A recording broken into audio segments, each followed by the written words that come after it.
విజయవాడ ఇంద్రకీలాద్రిపై కనకదుర్గమ్మను దర్శించుకున్నారు Telangana deputy CM Bhatti Vikramarka. ఆయనకు ఘన స్వాగతం పలికారు దేవాదాయ శాఖ కమిషనర్ సత్యనారాయణ, ఈవో రామారావు. అమ్మవారి దర్శన అనంతరం భట్టి విక్రమార్కకు వేద ఆశీర్వచనం చేశారు వేద పండితులు. అమ్మవారి ప్రసాదం శేషవస్త్రం అందించారు పండితులు.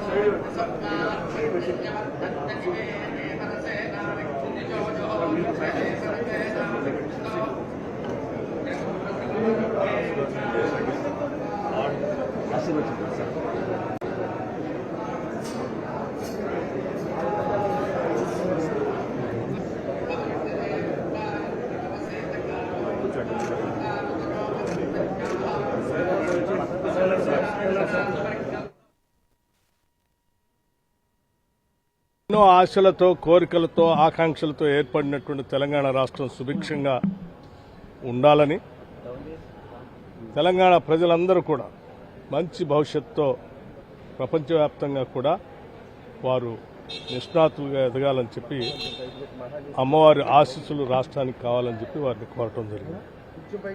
అట్లాగే ప్రపంచవ్యాప్తంగా ఉన్నటువంటి తెలుగు వాళ్ళందరూ కూడా గొప్పగా వారి జీవితాల్లో వెలిగేటట్టుగా చల్లగా చూడాలని చెప్పి, వర్షాలతో, పాడి పంటలతో సుభిక్షంగా ఉండాలని వారి ఆశీస్సులు కోరటం.